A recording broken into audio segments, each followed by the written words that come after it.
प्यारे बच्चों, बहुत बहुत नमस्कार। आज के क्लास में हम लोग क्लास 8 वाले बच्चों के लिए जो है आपका ज्योग्राफी का बुक है उसका चैप्टर नंबर 3 जो है कृषि। आज के क्लास में हम लोग इस चैप्टर के सभी प्रश्न और उत्तर को देखने वाले हैं, ठीक है ना बच्चा। चलिए तो हम लोग क्लास को स्टार्ट करते हैं और एक एक करके सभी क्वेश्चन के आंसर को देखते हुए हम लोग आगे बढ़ेंगे, ठीक है। तो बच्चा देखिए, सबसे पहला क्वेश्चन क्या कर रहा है आपके अभ्यास में। निम्नलिखित प्रश्नों के उत्तर दीजिए, ठीक है। जो भी यहाँ पे क्वेश्चन दिया गया इसका उत्तर आपको लिखना है। तो पहला क्वेश्चन है कृषि क्या है। तो चलिए हम लोग देखते हैं कृषि क्या है, इसका उत्तर आप लोग किस प्रकार से लिखिएगा, ठीक है। तो देखिए आप उत्तर में लिखिएगा, भूमि पर फसलें उगाना, पशुपालन तथा अन्य कृषि कार्यों को कृषि कहते हैं, ठीक है ना। तो भूमि पर फसल को उगाना हो गया, पशुपालन हो गया, ठीक है ना, और भूमि पर कृषि का अन्य कार्य करना, ठीक है ना। तो वही हम लोग का कृषि कहलाता था। आप लोग इसको आंसर में क्या कीजिएगा बच्चा, लिख लीजिएगा, ठीक है ना। चलिए, हाँ तो बच्चा आगे बढ़ने से पहले एक छोटा सा इन्फॉर्मेशन है। जो भी बच्चे भी क्लास 8 में आप लोग पढ़ ही रहे हैं, ठीक है, तो उनके लिए हम लोग का ऑनलाइन बैच भी चलता है, जिसे आप लोग जुड़ के ऑनलाइन पढ़ाई कर सकते हैं। वहाँ पे आपको सारा बुक और सारा जो आपका चैप्टर है सभी अच्छे से डिटेल में पढ़ाया जाएगा, वो भी डिजिटल बोर्ड पे लाइव, ठीक है ना। तो आप लोग जुड़ सकते हैं। अगर कोई समस्या है तो आप लोग इस नंबर पर कॉल या मैसेज कर सकते हैं, 62 069 57 681, या फिर आप लोग मेरे एप्लीकेशन को डाउनलोड कर सकते हैं। डिस्क्रिप्शन बॉक्स में मेरा एप्लीकेशन का लिंक दिया माई ऐप करके, उसके बाद आपको यहाँ पे एक लिंक दिखेगा, तो जाइए उस लिंक पे क्लिक करके एप्लीकेशन को डाउनलोड कीजिए और आप वहाँ से बैच ले सकते हैं और अपनी पढ़ाई को शुरू कर सकते हैं, ठीक है। चलिए तो अगला क्वेश्चन यहाँ पे क्या है, उन कारकों का नाम बताएं, ठीक है ना। बताइए जो कृषि को प्रभावित कर रहे हैं। तो चलिए देखते हैं कौन कौन से ऐसे कारण है, ठीक है ना, कौन कौन से ऐसे कारक है जो कृषि को प्रभावित करते हैं। तो चलिए देखते हैं उत्तर आप लोग किस प्रकार से लिखिएगा।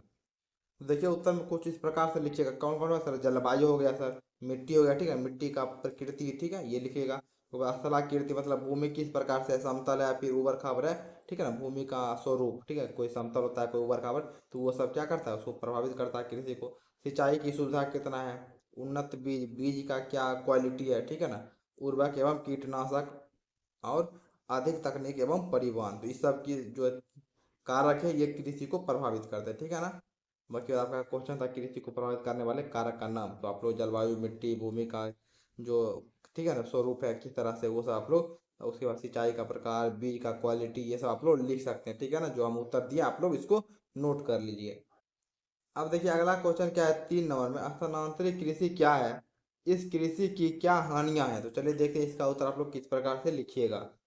तो देखिए उत्तर कुछ इस प्रकार से लिखिएगा, लिखिएगा आप लोग उत्तर में, जिस कृषि में कुछ वर्षों तक एक स्थान पर खेती करने के बाद दूसरी जगह जाकर खेती की जाती है, उस, ठीक है ना, उसे हम लोग क्या कहते हैं सर, स्थानांतरित या फिर झूम कृषि कहते हैं, ठीक है ना। आप इसको लिख लीजिएगा।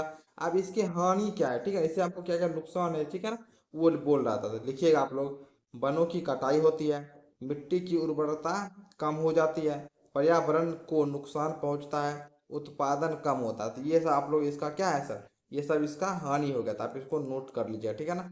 सबसे पहले उसका परिभाषा था, ठीक है ना, स्थानांतरित कृषि किसे कहते वो हम बता दिए, उसके उससे होने वाली हानि को भी हम लोग यहाँ पे बता दिए हैं, ठीक है। अब देखिए अगला क्वेश्चन आपका क्या है, रोपण कृषि क्या है। तो चलिए देखते हैं उत्तर आप लोग किस प्रकार से लिखिएगा। तो देखिए, बड़े बड़े खेतों में एक ही प्रकार की नगदी फसल, ठीक है ना, जैसे हो गया चाय हो गया सर, कॉफी हो गया, रबर हो गया, उगाने वाली कृषि को रोपण कृषि कहते थे। इसको आप लोग नोट कर लीजिएगा, दिख रहा है ना सारे बच्चे को। चलिए आप लोग इसको जल्दी से नोट कर लीजिए। तो अब देखिए अगला प्रश्न क्या कर रहा है, सरकार किसानों को कृषि के विकास में किस प्रकार मदद करती है।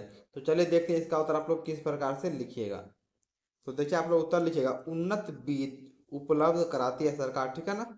लिख लीजिएगा सबसे पहले कि सरकार किसानों को कृषि के विकास में निम्न प्रकार से मदद करती है। उसके बाद लिखिएगा पहला में, उन्नत बीज उपलब्ध कराती है, सिंचाई की व्यवस्था कराती है, ठीक है ना, उसके बाद खाद एवं कीटनाशक उपलब्ध कराती है, कम ब्याज पर ऋण देती है, उसके बाद कृषि प्रशिक्षण एवं आधुनिक तकनीक उपलब्ध कराती है, ठीक है। अगला देखिए, न्यूनतम समर्थन मूल्य एमएसपी पर फसल खरीदती है, ठीक है ना। आप इसको नोट कर सकते हैं, ये सब सुविधा जो है सरकार द्वारा दी जाती है किसानों को, ठीक है ना।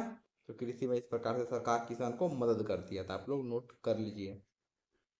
चलिए अब देखिए आगे क्या है आप लोग का, यहाँ पे सही उत्तर को चिन्हित किए, मतलब यहाँ पे ऑब्जेक्टिव टाइप का क्वेश्चन है, सही जो आंसर है उसको टिक करना है। तो देखिए पहला क्या है यहाँ पे, उद्यान कृषि का अर्थ है, तो इसका क्या अर्थ हो जाएगा सर, फसल व सब्जी को उगाना। तो ऑप्शन नंबर यहाँ पे सी जो है गौ नंबर वो सही होगा। अगला क्वेश्चन देखिए, सुनहरा रेशा से अभिप्राय क्या अभिप्राय है? सो सुनहरा रेशा से मतलब डायरेक्ट हो जाएगा सर पटसन में, तो मार लीजिए गोवा में। अगला देखिए, कॉफी का प्रमुख उत्पादक है, तो कौन सा है सर यहाँ पे? तो यहाँ पे ब्राजील हो जाएगा, तो ऑप्शन नंबर को यहाँ पे सही हो जाएगा, ठीक है ना। तो आप लोग इस प्रकार से मार लीजिए। अगला क्वेश्चन क्या है यहाँ पे? कारण बताइए। तो पहला क्वेश्चन कारण बताने में है, भारत में कृषि का प्राथमिक क्रिया है, ठीक है ना। भारत में कृषि एक प्राथमिक क्रिया है, क्यों प्राथमिक क्रिया है उसका कारण आपको बताना है। तो चलिए देखते हैं आप लोग किस प्रकार से इसके कारण को लिखिएगा। तो देखिए इस क्वेश्चन का आप लोग कारण क्या लिखिएगा, उत्तर देखिए। लिखिएगा, क्योंकि कृषि सीधे प्राकृतिक संसाधनों से जुड़ी है तथा अधिकांश लोगों को रोजगार और भोजन प्रदान करती है, इसीलिए यह प्राथमिक क्रिया है, ठीक है ना।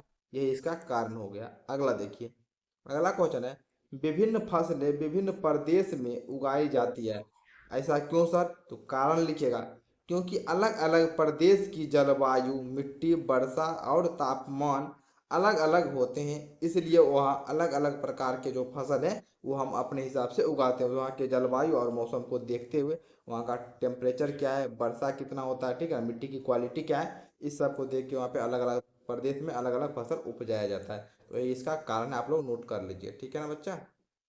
आ जाओ अगला क्वेश्चन क्या है यहाँ पे, अंतर स्पष्ट कीजिए। तो प्रथम पहला क्वेश्चन क्या है, प्राथमिक क्रियाएं और तृतीयक क्रियाएं, तो इसमें क्या अंतर है उसको लिखना। तो चलिए देखते हैं आप किस प्रकार से लिखिएगा इसके बीच के डिफरेंस को। तो देखिए आप किस प्रकार से लिखिएगा, एक तरफ लिखिएगा प्राथमिक क्रिया, एक तरफ लिखिएगा तृतीयक क्रिया, ठीक है ना। तृतीयक क्रिया, तो उस प्रकार से इस तरह से लाइन दे दीजिएगा। देखिए प्राथमिक में लिखिएगा प्राकृतिक संसाधनों से सीधे जुड़ा होता है, उदाहरण आप कृषि बता दिए, मत्स्य पालन बता दिए, खनन बता दिए, ठीक है ना। आगे देखिए तृतीयक क्रिया क्या हुआ, सेवाएं प्रदान करती हैं, जैसे कि बैंक हो गया, परिवहन हो गया, शिक्षा हो गया, व्यापार हो गया। तो इस तरह से इसके बीच में अंतर जो है उसको आप लोग लिख दीजिएगा। अगला क्या है देखिए, निर्वाह कृषि और गहन कृषि, तो इसके बीच के अंतर के लिए फिर निर्वाह कृषि लिखिएगा, गहन कृषि देके इस तरह से इसको दो भाग में बांट दीजिएगा। उसके बाद लिखिएगा निर्वाह में परिवार की आवश्यकता के लिए खेती की जाती है, इसको हम लोग कहते हैं निर्वाह कृषि, जिसमें जीवन निर्वाह के लिए किया जाता है। छोटे खेत, ठीक है ना, छोटे खेत होता है, उत्पादन कम होता है इसमें। गहन कृषि क्या है, अधिक उत्पाद के लिए खेती जो हम करते हैं उसको गहन कृषि कहते हैं।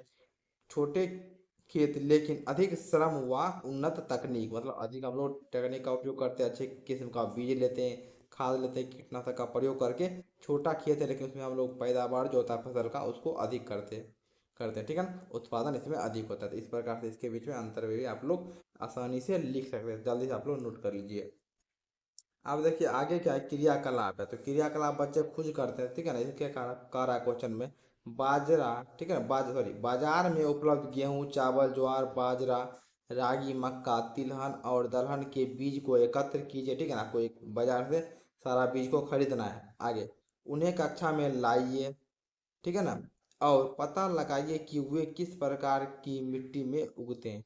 तो ये आपको क्या कक्षा में लेके जाना, उसके बाद दोस्तों से बातचीत करना, टीचर से बात करना, ये क्रियाकलाप खुद से करने वाला है, ठीक है ना, आप लोग कर लीजिएगा।